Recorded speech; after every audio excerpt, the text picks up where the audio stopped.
الشيطان الرجيم بسم الله الرحمن الرحيم الحمد لله رب العالمين بارئ الخلائق أجمعين وباعث الأنبياء والمرسلين الذي بعد فلا يرى وقرب فشهد النجوى تبارك وتعالى ثم الصلاة والسلام والتحية والإكرام على خاتم النبيين وسيد المرسلين والشفيع المذنبين الرسول المؤيد والنبي الممجد المصطفى الأمجد أبي القاسم محمد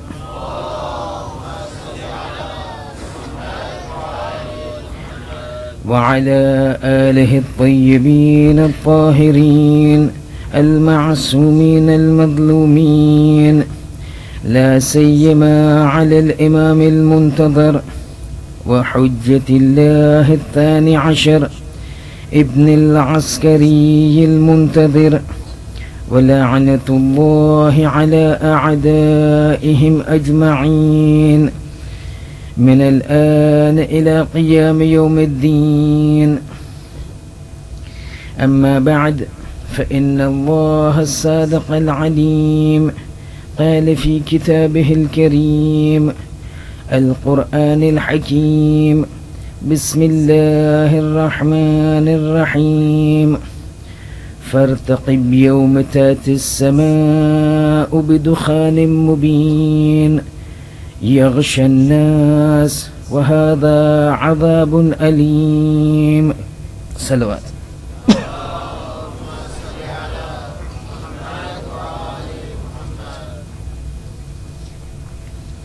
Brothers and sisters, Assalamu alaikum wa rahmatullahi wa barakatuh.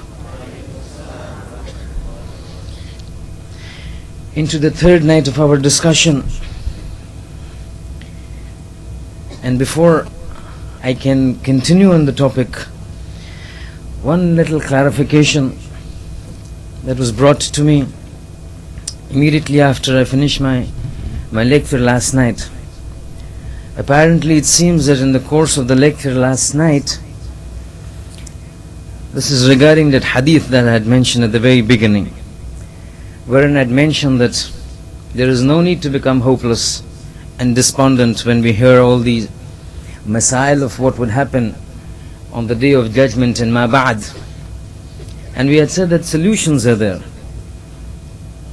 At that time I had quoted a tradition from the Holy Prophet, wherein I had stated that he had mentioned a group of women. If they have three categories, they would be saved from the punishment of the grave. Apparently one of them was missed out. So I would just want to finish that before I can continue with tonight's topic.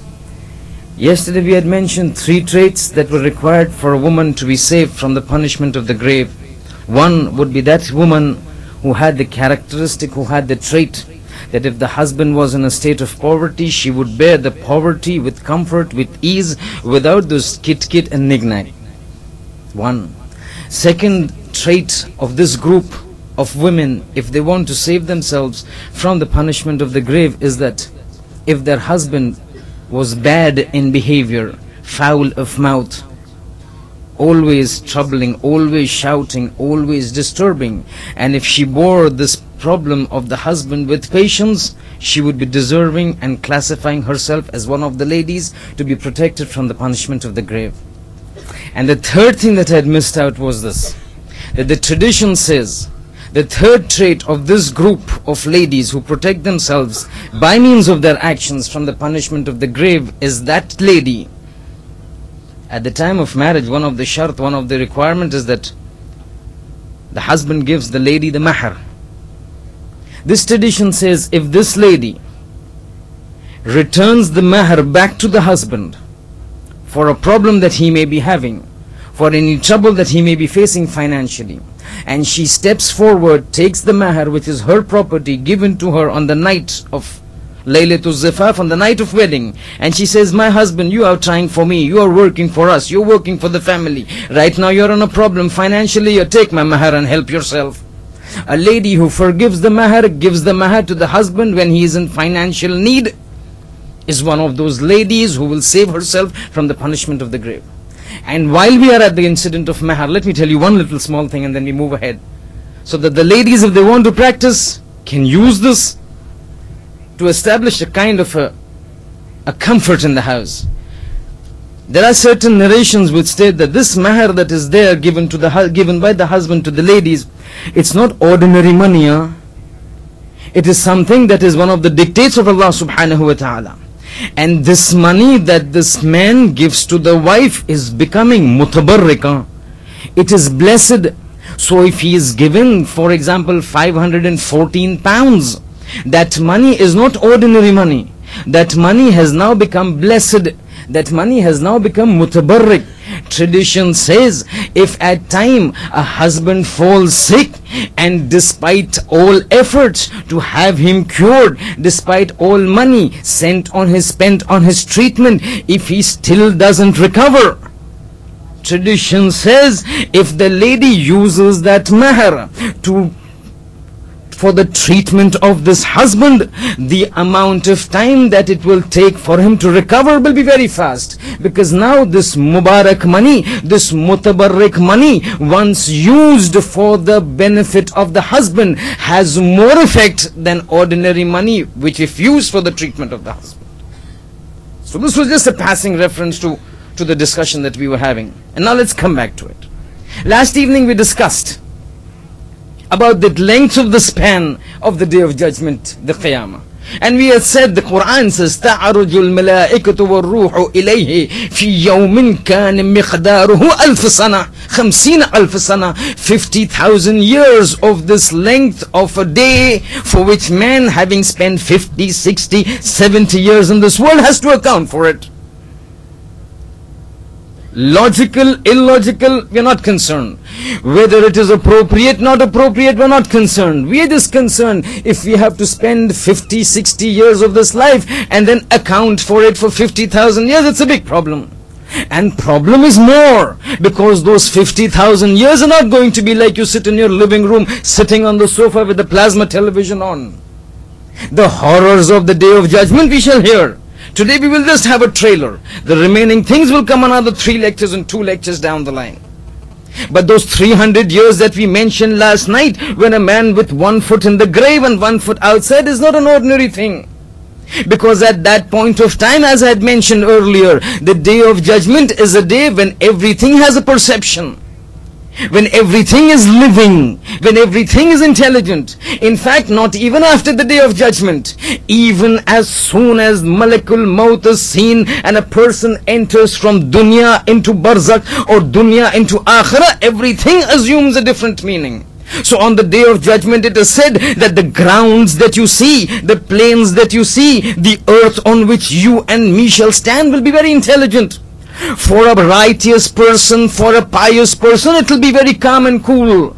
As you're doing the tawaf at the mataf of the house of God, underneath there's that cooling system that goes. For a pious person, for a good person, for a person who has spent his life in accordance to the laws of Allah, that place would become cool and comfortable. But immediately a foot besides that, if a person is a sinner, that place will become flaming hot. That place will be spewing fire. For one person standing, another person 1 foot beside him, the ground which we appear to feel as same will be acting entirely different. For this person cool and comfortable, for this person hot and burning.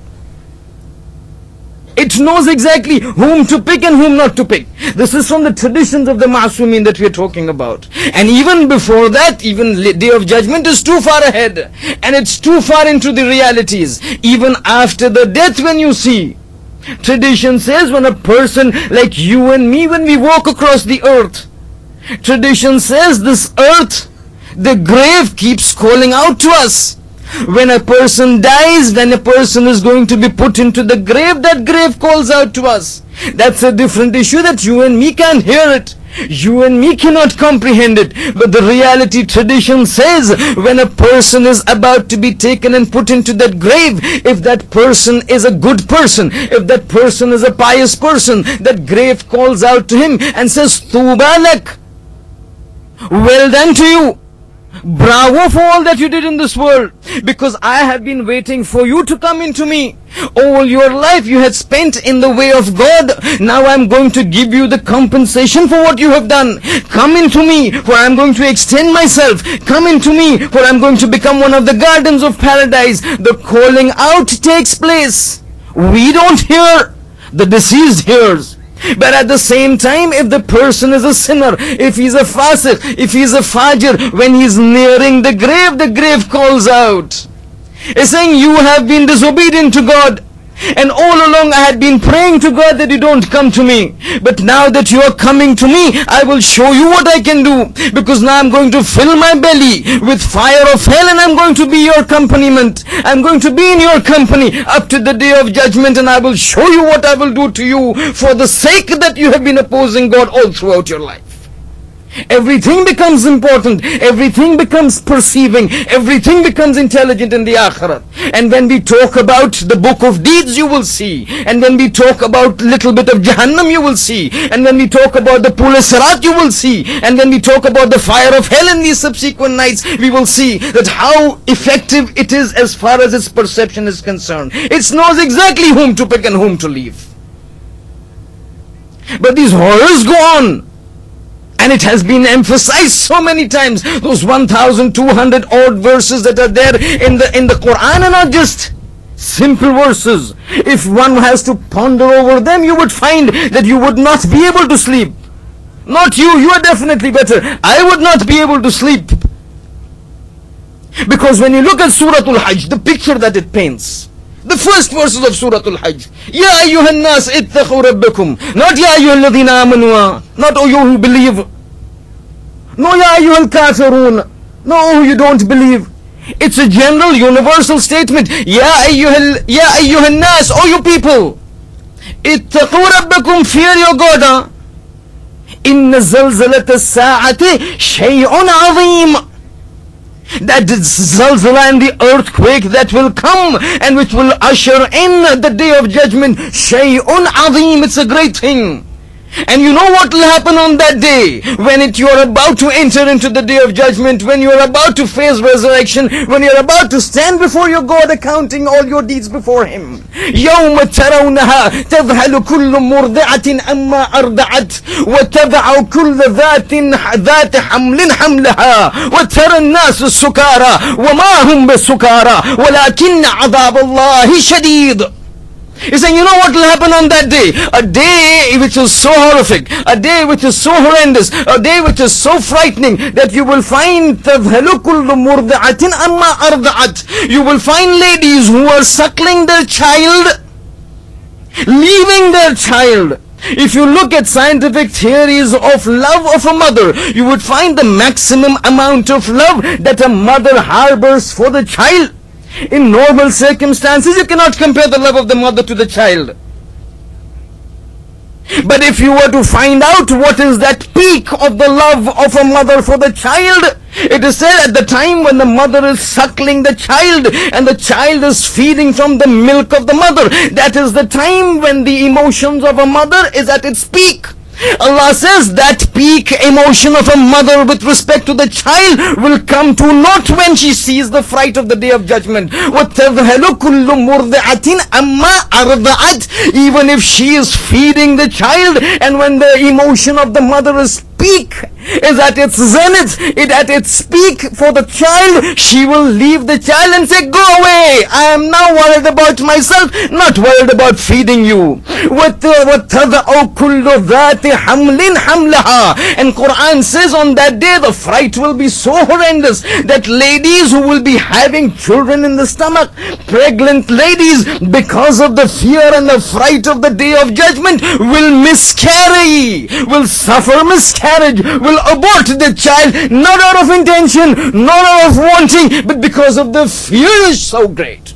And Quran says this is not anything. You will find people moving around in a daze with tarannas sukara. Again the word sukra comes. At the time of sakaratul maut we had said sakara means intoxication of death. Here again in the Quran Allah uses the word sukara. With tarannas sukara. When you look around on the day of judgment, you will find people in a state of senselessness. You will find people moving as if they are intoxicated. They are doing actions as if which is not comparable to what a person does in a normal life.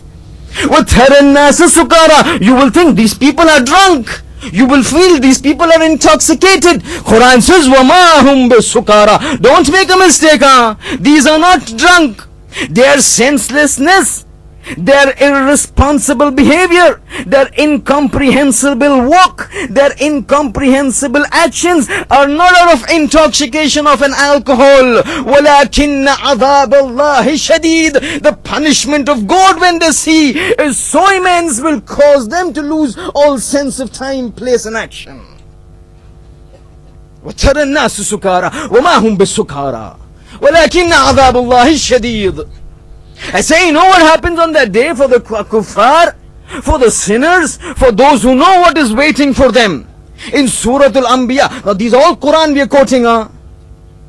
Surah Al-Anbiya says, when this wa'adul haq will come, the promised truth or the truthful promise of the day of judgment will take place. فَإِذَا شَاخِصَةٌ أَبْصَارُ الَّذِينَ كَفَرُوا. At that time, the eyes of the people who do not believe in God, who were sinning in this world, who decided to throw all caution to the winds as far as the rulings of Allah was concerned, شَاخِصَةٌ أَبْصَارُهُمْ. Their eyes will stare fixedly. But the word over here, fixedly, is very incorrect. Because the term is شَاخِصَةٌ أَبْصَارُ الَّذِينَ كَفَرُوا. The eyes of the people who do not believe in God will become شَاخِصَة. The only word in English language to explain the meaning of this is staring fixedly. But when you turn to the Arabic language, you find that the term staring fixedly is not correct. Because شَاخِصَة refers to something that comes out of its place.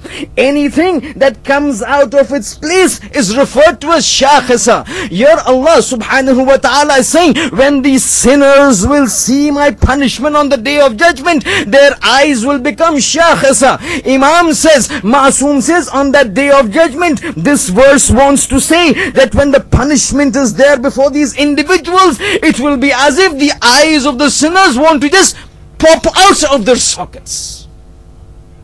وَلَكِنَّ عَذَابَ اللَّهِ شَدِيدٌ. A state of absolute startlement. Ayatollah Dastagir Shirazi says the situation would be like when you have birds sitting on a tree and a firecracker grows, or you clap your hands, how all of a sudden in a state of startlement all of them just fly off, not knowing where to go, not knowing where they are going, not knowing where they intend to go. They just want to rush from that place. On the day of judgment, when the order will come to the people, Qumu, stand up, this is how people will start running helter-skelter. But at that time there will be no relationships. Father and mother, this doesn't matter. Every man will be calling himself Nafsi Nafsi.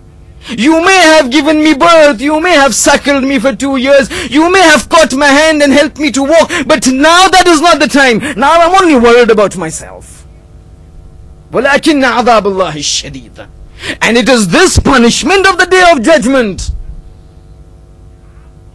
that not only people like you and me ordinary, not only the Prophet, but even angels who are there working together, running the nizam and the order of God, fear. You remember the first night, we had mentioned the story about those youths from Bani Israel, and when they go to the grave, reach a grave and they want to understand what is the pain of death, and they raise their hands, oh Allah, grant as an opportunity to talk to this inmate of this grave so that we may know what he has suffered to. At that time I had told you that that grave split and a person came out, face, beard white, eyebrows white, hair white, a state of absolute shock and awe, looking towards the skies, comes out and asks, yes, what is it?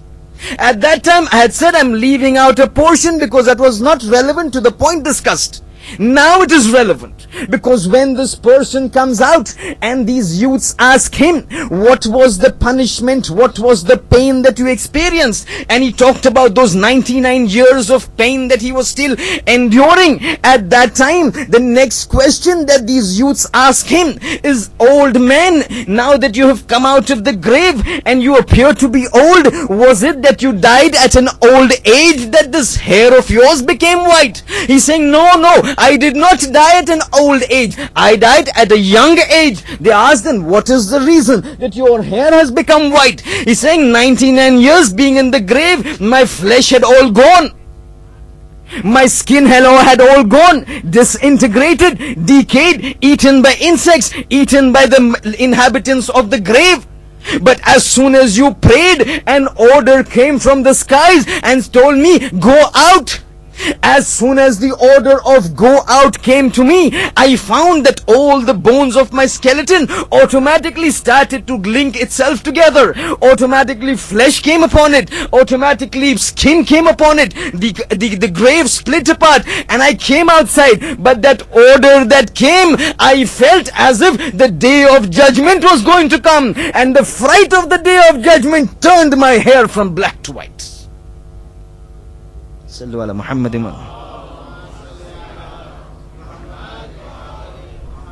And that's why it's said always, whenever the Prophet would talk about day of judgment, his face would become flush, crimson, out of fright. So many times it has happened when he would reveal verses of the Jahannam to Bibi Fatima.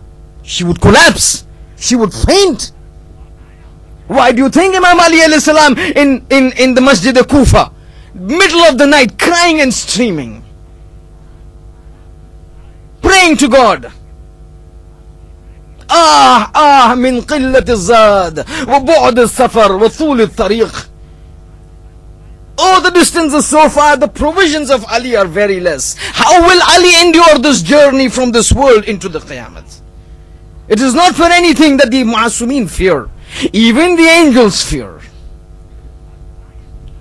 There's a tradition, there's a hadith, there's an incident. Once Hazrat Jibreel comes down from the skies, he's sitting with the Prophet. They're discussing issues. All of a sudden, the Prophet is talking to Jibreel. Jibreel looks on the skies. As soon as he looks into the skies, the Prophet is looking at Jibreel. Jibreel is looking at the skies. All of a sudden, as Jibreel is looking at the skies, the Prophet observes that his face is changing. The color drains from his face. His eyes, his face show signs of absolute fright. He begins to shiver. In this state, he comes nearer to the Prophet and holds the Prophet's hands. Observing this, the Prophet looks up. What does he see? He sees a huge angel. Angel so colossal, so huge that you look from the east, you would see his figure. You look into the west, see his figure. The entire form of that malak encompasses the entire skies. This angel comes to the Prophet, says, Assalamu alaikum ya Nabi Allah. The Prophet replies to him. After having replied to him, the Prophet looks at him, at Jibreel. He is still shivering and he's still shaking. In the meantime, that angel that comes has a discussion with the Prophet. Says a certain message from God has come. Because Jibreel is over here, I am coming and bringing this message. He passes the message. As the communication is going on between the Prophet and that angel, the Prophet is looking at Jibreel and observes that he's slowly returning back to normal. His shivering stops. The fear goes from his face. The color comes back to his face. He leaves the hand of the Prophet. He returns back to his normal state. After communicating with that angel, tradition says the Prophet sees. This is a narration, Prophet is stating. He's saying, I saw that angel. He takes one step onto the first skies of the world. He takes the next step and goes into the second skies. He takes the third step, goes into the third sky. The fourth step into the fourth sky, and henceforth he goes to the seventh skies and goes towards the arsh of God, disappears from sight. When he sees this, he turns to Jibreel. Jibreel, first of all, I don't know who this angel is. He knows it, but this narration needs to come to you and me to realize the emphasis of the topic that we are discussing. He turns to Jibreel and says, two things I need to know. Who is this? One. Second, what was this change that took place on your face? You Sayyidul Malaika. You are the chief of the angels. You are one of the Muqarrabeen of God. You are one of the closest of angels of God. This fright overtaking you, what is the reason? He's saying, Ya Rasulullah, this angel that you see, this angel that you saw, is the angel Israfil. His job is, never from the time that he has been created, has he moved out of his place from the seventh heavens.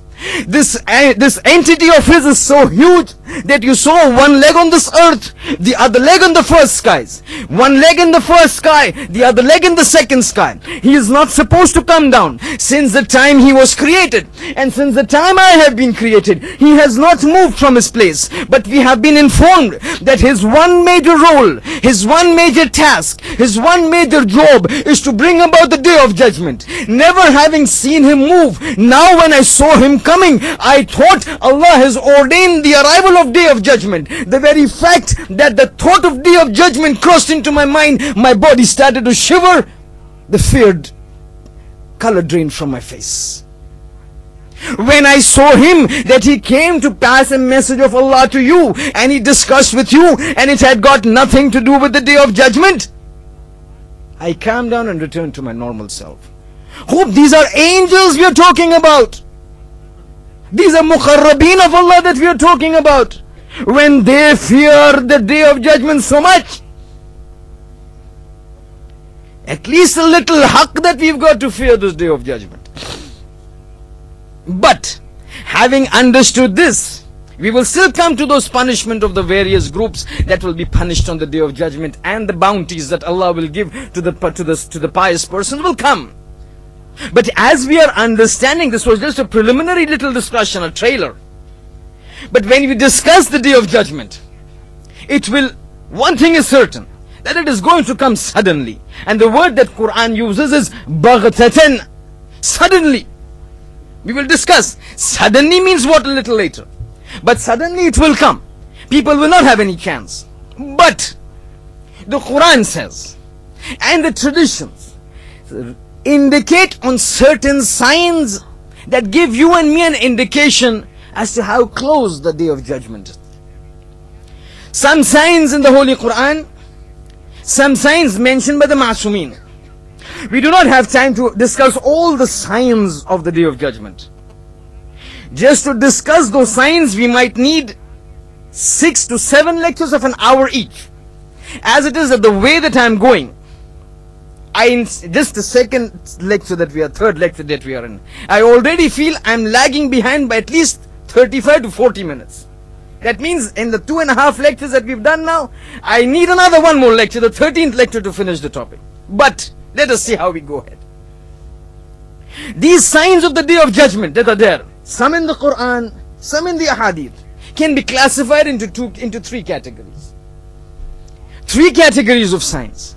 One category of signs refer to those signs that indicate that Qiyamah is coming near. It is very near now.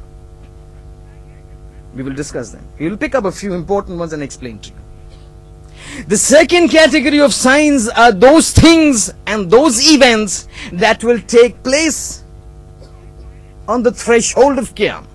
That means this happens immediately after that Qiyamah is coming. And the third category of events and circumstances and happenings and occurrences are those that are simultaneous to Qiyamah. That means this happens and Qiyamah has come. These will cause the Qiyamah to come. But right now we have to go into all 3 of them. We'll go very fast. Those signs that indicate that the Qiyamah is coming. Certain things in the Quran. Surah Al-Dukhan, verse number 10 and 11. Which was the verse that I recited at the beginning of the lecture. Quran says, Surah Dukhan, verse number 10 and 11. وَارْتَقِبْ يَوْمَ تَأْتِي السَّمَاء بِالدُّخَانٍ مُبِينٍ يَخْشَى النَّاسِ هَذَا عَذَابٌ أَلِيمٌ. He's saying, wait and be patient. Expect a day on which the skies will turn into smoke. Dukhanim mubin, manifest smoke. It will fill. I'm not going to tafsir now. Let me translate the verse. فَارْتَقِبْ يَوْمَ تَأْتِي السَّمَاءُ بِالدُّخَانِ مُبِينٍ. Wait for the day in which the skies will get converted into a smoke. This smoke that is there, yaghshan nas, it will encompass the entire humanity. Nobody will be free from it. Nobody will escape from it. It will encompass every single creature that is there in this world. Then Quran says, Hada adabun alima. This is the painful punishment. Before the main punishment of the Day of Judgment starts, we will give you a smoke. When this ayah came down, the Holy Prophet was sitting with his companions. They asked him, what is this dukhan mubin? What is this smoke? Prophet's tradition, he's saying. He's saying, nearing the Day of Judgment, a smoke will emanate. So thick, so immense, so vast. يَمْلَأُ مَا بَيْنَ الْمَشْرِقِ وَالْمَغْرِبِ. The entire distance between Mashriq and Maghrib, between East and West. Normally in the tradition, when you hear the words min mashriq ila maghrib or min maghrib ila mashriq, from east to the west, it indicates totality. It's saying yamla'u ma bayn al mashriq wal maghrib.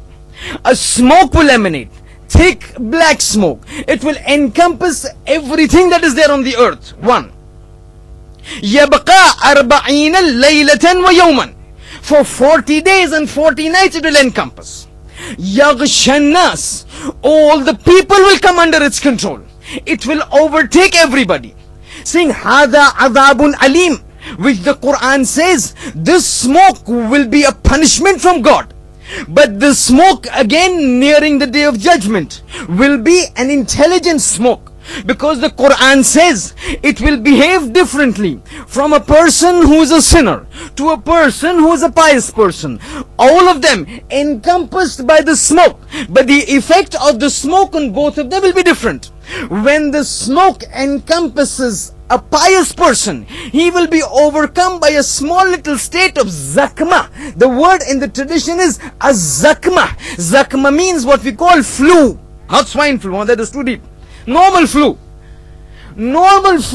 a cold, a common cold. This is what it will have an effect upon pious individuals. But then the Quran, the tradition says, when it comes to the kuffar, when it comes to the sinners, when it comes to the fusaq, it's saying it will enter into its body. It will bloat its body. Internally it will start burning him. And from every hole that is there in the body, from the eyes, from the ears, from the nostrils, even the word min doborehi, from the anal outlet, the smoke will come out, sizzling everything that is there in the body. How it is going to take place, don't ask me. When it is going to take place, don't ask me. Because neither the ayat says, nor the ahadith says. Where, how, in what manner, what will cause this, we don't know. Nor do we want to enter into any interpretation. Probably it's a nuclear war. Probably it's the nuclear radiation. We are not concerned. We do not want to interpret. We want to know what will happen. How it will happen, we leave it to afterwards. This is not the occasion. This is not the forum. What we need to know is a smoke will come, encompass, and in numerous traditions, this is one fact that has been repeatedly found. Sometimes in traditions, few signs are mentioned. Sometimes in other traditions, other signs are mentioned. But one common factor in all these traditions is the occurrence of this thick smoke affecting the sinner in one way and a pious person in another way. That is one. A second thing which you and me have to take into consideration, if we need to know whether the Qiyamah is coming or not, is what has been stated in Surah Al-Anbiya, verse number 96. In order to explain this, we'll have to go a little in history. But what is this sign that indicates if it happens? Then we know, very near to the Day of Judgment. Because these are those categories of signs that indicate Qiyamah is now about to come. Surah Al-Anbiya, verse number 96. وَإِذَا فُتِحَتِ الْيَاجُوجُ وَمَاجُوجُ وَهُمْ مِنْ كُلِّ جَدَبٍ يَنْسِلُونَ. Surah Anbiya verse 96 says, and at the time when Yajuj and Majuj will become free, they will come running from every mound, and every mountain quickly and hastily. Tradition says, when Yajuj and Majuj become free, it's very close to Qiyamah. Traditions, ayat says, وَإِذَا فُتِحَتْ يَاجُوجُ وَمَاجُوجُ, when they become free. That means Yajuj and Majuj are in captivity. So now we need to know, if you have to understand this tradition, this ayah, as one of the signs indicating the nearness of the Day of Judgment, what is and who is this Yajuj and Majuj? One, if it is said وَإِذَا فُتِحَتْ, they will be freed. When they become free, when they become liberated, we have to know, how did they come into imprisonment? And when we talk about this, and whenever you talk about Yajuj and Majuj, you have to mention one pious servant of God. Till we don't understand this, we will not understand what is meant by وَإِذَا فُتِحَتْ يَاجُوجُ وَمَاجُوجُ وَهُمْ مِنْ كُلِّ جَدَبٍ يَنْسِلُونَ. From every mountain they will come running, hastily, quickly. Let's go in history. Yajuj and Majuj are the Arabic terms of similar terms used in the Tawrat or the Torah. The biblical equivalent of Yajuj and Majuj, which is mentioned in the book of Ezekiel, in the Tawrat, chapters 29 and 30, or 28 and 29. There it is referred to as Gog and Magog. Islam refers to them as Yajuj and Majuj. If you refer to tafasir of scholars, Allama Tabatabai, Ayatollah Nasir Makarim Shirazi and the likes, you will find there is a history behind this Yajuj and Majuj. Yajuj and Majuj, Gog and Magog, which is referred to again in the book of Ezekiel of the Torah, whom we refer to as Hizqeel, the prophet Hizqeel, has a very long history behind it.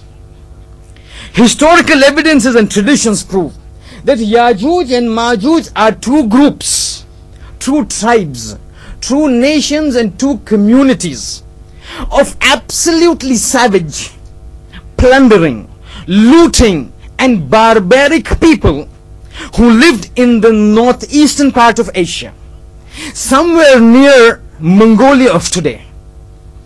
And traditions state that these two groups or these two clans or these two tribes, Yajuj one, Majuj another, living in the northeastern part of Asia, somewhere bordering around Mongolia of today, savage people, barbaric people, had one quality in them, that they would reproduce very fast.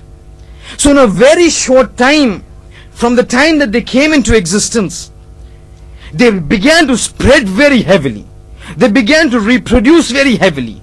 And within a short time, their numbers grew so immensely that they could not station themselves in the place where they were originally stationed. And because of their intense number, the kathir ta'adad that was there, they would start moving south and they would start moving east towards China, towards down south of Mongolia. And very soon, because of their number, very soon because of their absolute savagery and barbarism, they overcame all that entire region, which is now northeast of Asia, bordering between China and Mongolia. And this group, part of it, history records their military and savage expeditions. I will mention two because these two are very commonly known, and you would definitely know them. One of them was a military now this was a very savage tribe. They would make attacks, they would attack, they would plunder, they would loot without any mercy. And two names I will mention because of two military expeditions which history has recorded from this group. One took place in the 4th century of Christian era, when one of this group of these savage Yajuj and Majuj went and took a military expedition and attacked the Roman Empire, completely destroying the Roman Empire, completely almost obliterating the Roman Empire. Savage, very ferocious, very barbaric. This expedition, which broke down the Roman Empire in the 4th century Christian era, was led by their leader by the name of Attila. Attila the Hun.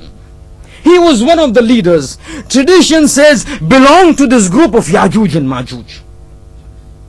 The second expedition, belonging to the same group, was led in the 12th century, when one another of its leader, equally ferocious, equally barbaric, launched an attack on the Muslim world, obliterating and destroying numerous Islamic cities and Arab cities, Baghdad being one of them, under the leadership of Genghis Khan.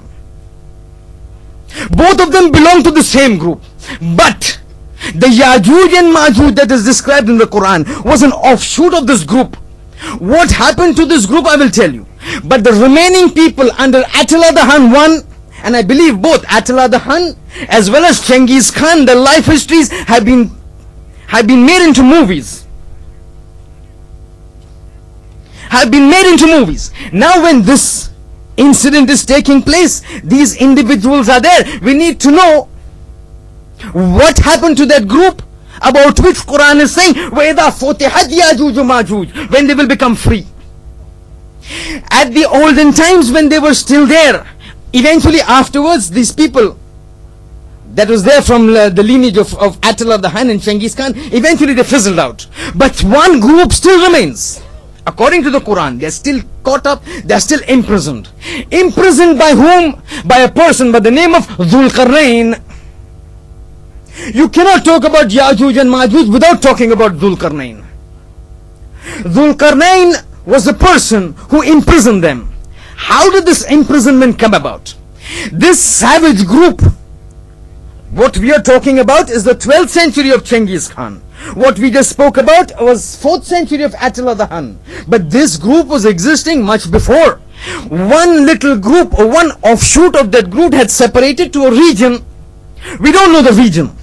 But Quran says that they were, because of their savagery and because of their ferociousness and because of their barbaric nature, there was one particular community, there was one particular town that were always oppressed by these Yajuj and Majuj. They would always come to this town, they would plunder it, they would loot it, they would kill and go away.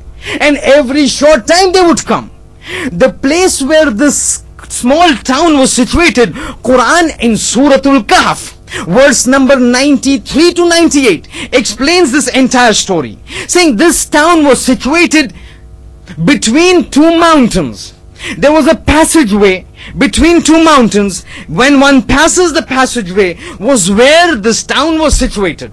And this Yajuj and Majuj would pass from that little narrow passage between two mountains. Quran doesn't mention what is the name of the mountain. Quran doesn't mention which region it is. But we know it is somewhere near that northeastern part of Asia or northwestern part of Asia. But somewhere along the line there are two mountains with a small narrow path beyond which a town lived, a community lived, which was always the focus and subjected to the oppression and the cruelty of Yajuj and Majuj. Getting totally frustrated, they would pray to God, "Oh Allah, find us an assistance to save us from Yajuj and Majuj." Enter Dhul Qarnayn.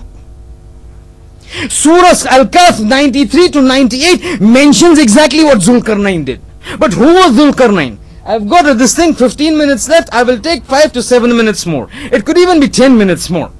If I don't finish it, I will need at least 2 to 3 lectures after the Ashra. Neither would you have the house line time, nor do I have the time to sit for another 3 lectures. So 10 minutes here would help me out a little. This Dhul Qarnayn, when he comes, tradition, Quran says, now this is, I'm talking about Quran, he is supposed to be a very pious man.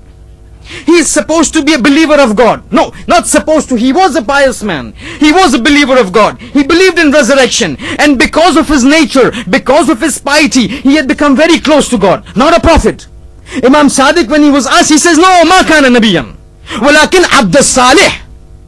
He was not a prophet, but he was a righteous man, a pious man of Allah subhanahu wa ta'ala. As a result of which, Allah had given him lot of favors, lot of benefits, lot of grace, had exposed him to certain knowledge which was not prevalent at that time. Listen what knowledge.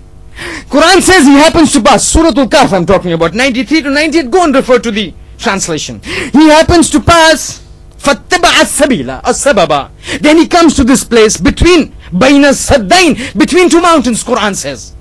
When he reaches there, these people come and tell Dhul-Qarnayn, these Yajuj and Majuj are making life hell for us. Because every short time they come, they plunder, they loot, they kill, they go away. They come through that passage. Can you help us a way out? Can you find out a way for us? He's saying, yes, I will help you. But I need you to help me and provide me certain materials. He's saying, what are you planning to do? He's saying, I'm planning. They come from this passage, right? Because at the back there were all mountains. There was one passage through which they would enter, they would rob and they would go back to their places. He's saying, I'm going to block this passage. That's what it's called, Saddu Dhul-Qarnayn, the barrier of Dhul-Qarnayn. So he tells them, bring the big pieces of iron. Now look at that knowledge of Dhul-Qarnayn we're talking. Bring me big pieces of iron. So they would bring big pieces of iron. He would say, lay them at the mouth of this passage. So they would bring those pieces and they would lay one upon the other. Till that entire passage got cleared. Got covered. Then he says, they say, is this enough? He says, no. They will push it because they are ferocious, very strong. So what do we need to do? He's saying, get me something that will burn. Get me something that will be inflammable, that is burning. So they make a big fire. And now what? He's saying, now wherever there is these joints where these two pieces of iron are there, heat it. Quran I'm talking about. They begin to heat it, becomes red hot. After becoming red hot, he hits it. Something like what we call welding. How do you weld today? Similar to that, he did that. Every joint where there were two pieces of iron, huge pieces, he would heat it, he would hit it so that they would join together strong, like what we do in welding. At that time, Quran says he was a pious servant. Tradition says Allah gave him knowledge which was not prevalent at that time. Welding now, he's doing it then. After having welded, it became one stable, huge block of iron, blocking that entire passage. He's saying, is that sufficient? He's saying, no. This iron will corrode. He didn't say this. I am telling you now.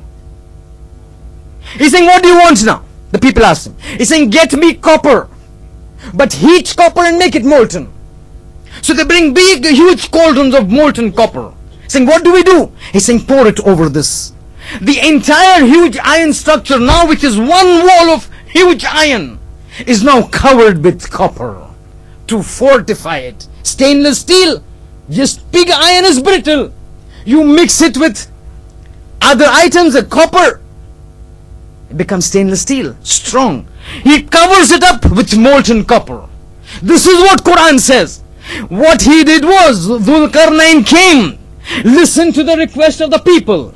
He covered that place of the passage from where Yajuj and Majuj were coming, filled it up with iron, covered it up with copper. Now effectively he has sealed Yajuj and Majuj in that region. You don't know, I don't know. Traditions do not say. Ulama are giving their opinions, yes. Nobody knows where it is. But these people are trapped.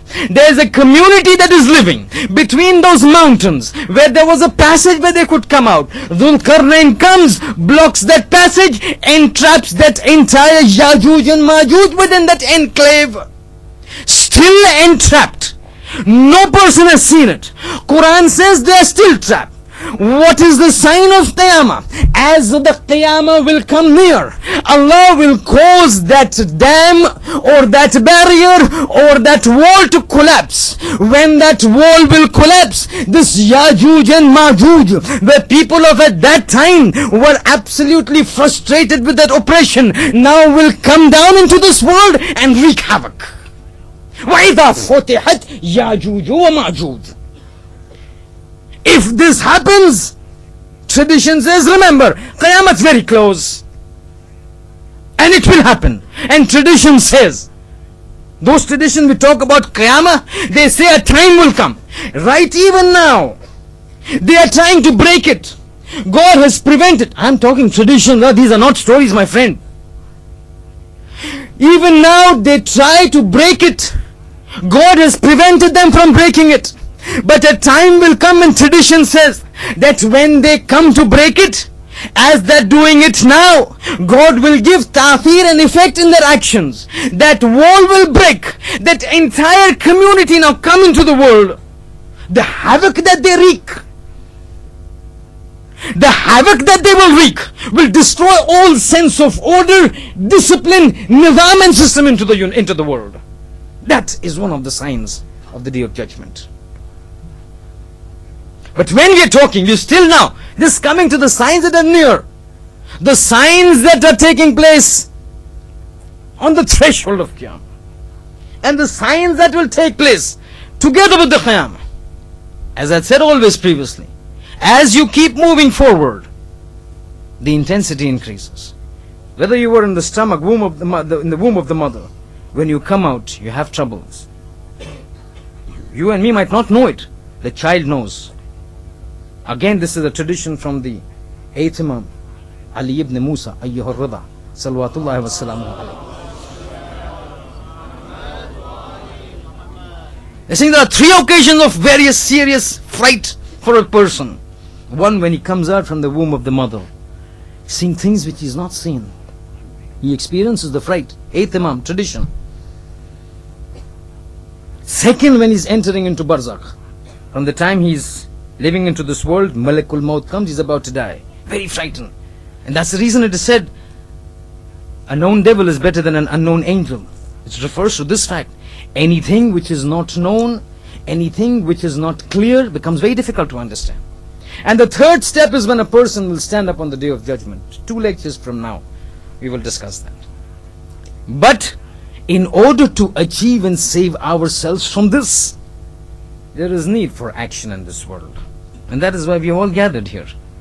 Because tonight we need to discuss and mourn over somebody who was a very serious partner of Imam Hussain alayhi salam in his mission of his. The ambassador of Hussain, the Safir of Hussain, a person whom Hussain had sent in response to those 18,000 or 20,000 or 30,000 depending upon various traditions. Because when Imam Hussain was in Mecca after moving from Medina, he went to Mecca. People from Kufa, where Ibn Ziyad was there, started writing him letters. Hussain, Ibn Ziyad is here. There is nobody to help us. We need you. Come, come, come. To such an extent that finally letters came to Imam Hussain that if you don't come on the Day of Judgment, we will complain to Allah and your Prophet and the Prophet of Allah that we called Hussain to help us in Kufa. He did not come. So Hussain says, I am sending you somebody who's just like me, who knows my beliefs, has the same beliefs, who knows my ideologies, has the same ideologies, who knows my actions, behaves in the same way. Inni ba'ithun ilaykum akhi wabna ammi Muslim ibn Aqil. That's what he says. I'm sending you my brother, my cousin, Muslim ibn Aqil. Muslim takes his 2 sons, 8 years, 9 years. They go to Kufa. People of Kufa are very happy. You see, when they say people are like Kufiyin at times, this is what they did. This is what they did to Ali. You'll hear right now. This is what they did to Hassan. This is what they did to Muslim. And this is what they will do future to Hussain. Muslim goes to Kufa. 18,000 people come. Muslim, do bayat. We'll do bayat at your hands. First Muslim goes to the house of Mukhtar. The ruling machinery comes to know about it. Mukhtar is arrested. Muslim moves to the house of Hani. 18,000 people doing bayat at his hands.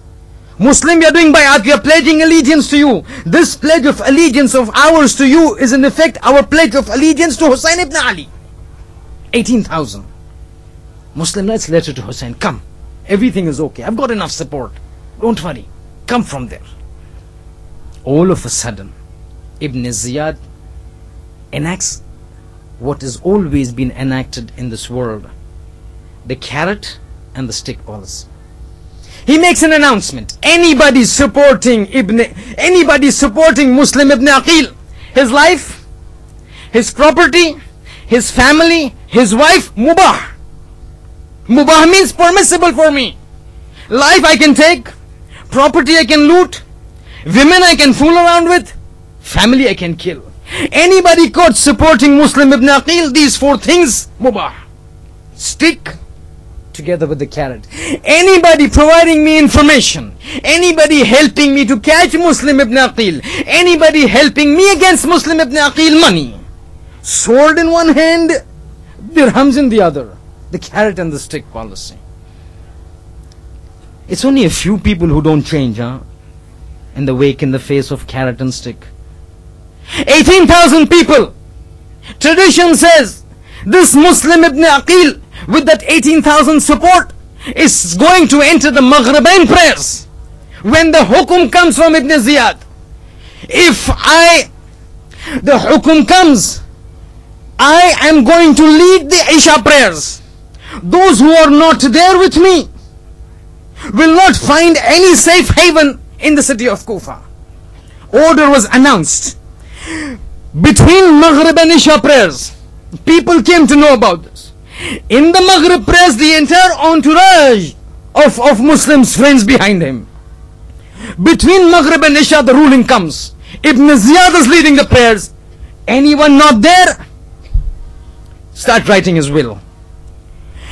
Isha prayer begins. When he ends the Isha prayers, those 18,000 people, nobody. Nobody with him. Now Muslim is in a quandary, because on the basis of these 18,000 pledge of allegiance that he has received, he has called Hussein. Hussein has been on his way. It is not an SMS that you write, Hussein don't come and he will stop. It takes weeks for the message to go. Hussein has already gone on his way to Kufa. Muslim is worried, not for himself, but he is worried, I have been deceived by the people. As a result of which, I have asked Hussein to come. There is no way to stop Hussein. And the entire environment has turned diametrically opposite to what it was 24 hours earlier. And so now after Maghrib and prayers, when Muslim comes out, alone, at that time curfew imposed. After Maghrib Isha prayers, nobody to be on the streets. See, this was a calculated strategy of Ibn Ziyad. The only person moving on the streets of Kufa was Muslim Ibn Aqil. Nobody willing to give him shelter. Those 12,000, 18,000 letters all forgotten. Nobody to give him shelter. Nobody to give him rest. Nobody to give him food. Walking around in the streets of Kufa like an orphan. Nobody to help him. Walking around in the streets tired, midnight, curfew. He happens to sit on a step of a house. That house happened to belong to a woman, a lady by the name of tradition says Taw'a. She happens to open the door waiting for her son who had gone out, who was working with Ibn Ziyad's ruling machinery. He was waiting for him to come. As soon as she opens the door, she sees somebody sitting at the doorstep. Saying, hello, who are you? Saying, I'm a stranger. He's saying, why don't you go home? Saying, I'm a traveler. I have no home. He's saying, where do you stay? Where have you come from? Saying, I'm come from Medina. Which locality in Medina? Saying, the locality of Bani Hashim. The name Bani Hashim came. She folds her hands and says, are you not Muslim Ibn Aqil? Muslim lowers his head and says, I'm Muslim Ibn Aqil. I'm Muslim Ibn Aqil. She says, Aka, come up. Don't sit outside. The ambassador of Hussein sitting here, come in. She takes him inside, prepares food.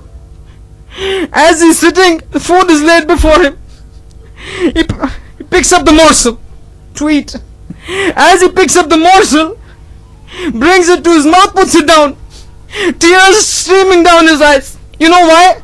Because when Muslim had come from Mecca, he had his two sons, Muhammad and Ibrahim, 8 years and 9 years. In this entire melee that took place, the sons were disappeared. The sons had gone. The father and children had separated. As he was beginning to eat, he remembered the hunger of the children. Oh, where my children are thou? What would you be eating? Oh my hungry sons, you cannot be hungry when your father is eating. Your father will not eat. He doesn't know where his children are. The whole night he spends on ibadah. Till eventually somehow, we don't want to go into the details, Ibn Ziyad comes to know Muslim is over here. Early morning. The sound of the hooves of the horse are heard. The house is surrounded. As soon as he realizes the house is surrounded, he prepares himself for battle.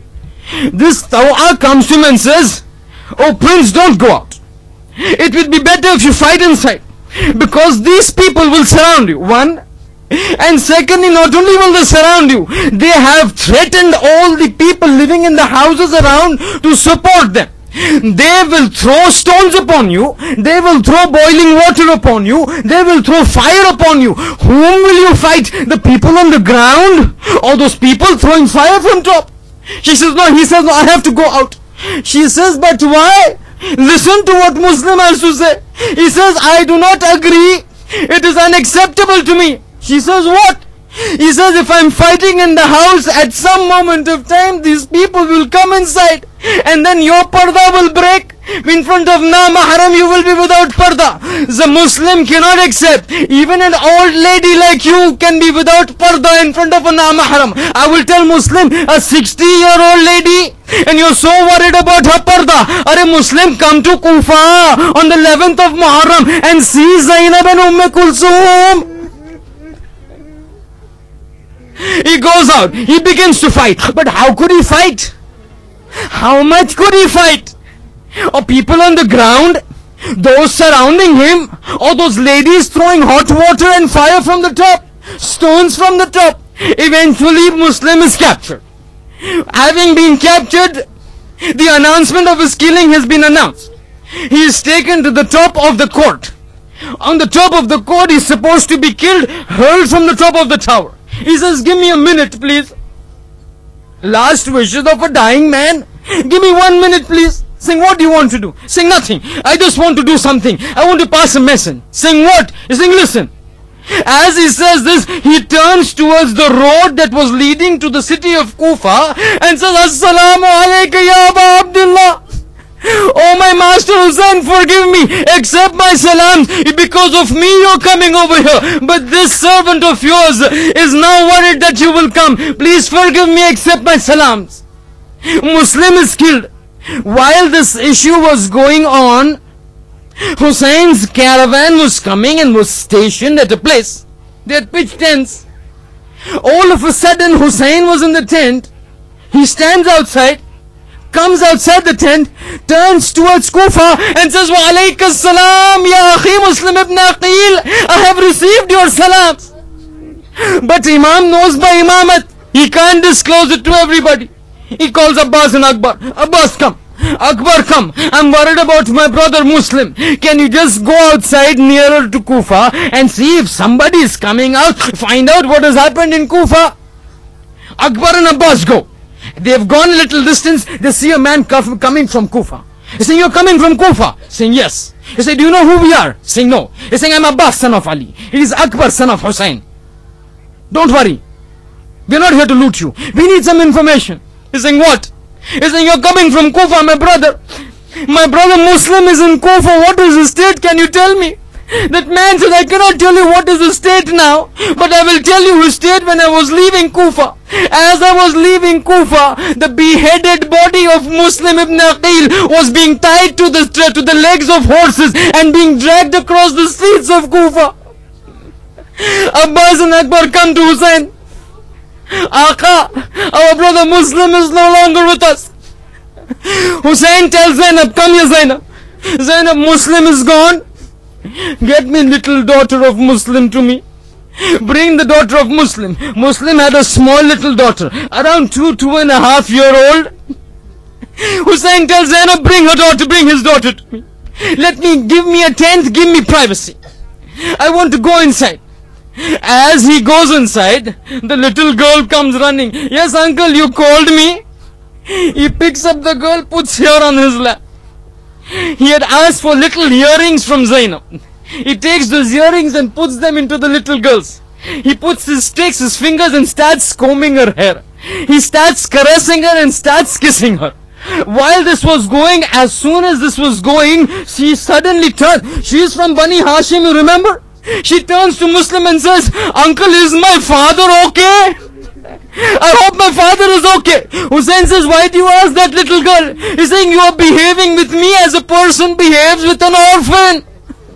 As a person behaves with an orphan. Is my father okay?" He says, "Oh lady, little girl, your father has died, but don't worry, your uncle Hussein is there. He will take care of you." I will say, "Hussein, very true. If the father dies, an uncle takes care of the girl. But what happens to the girl whose father dies but his uncle is also not there? Oh, but Bibi Sakina in Karbala, Hussein is dead, Abbas is also dead. Nobody to comfort her.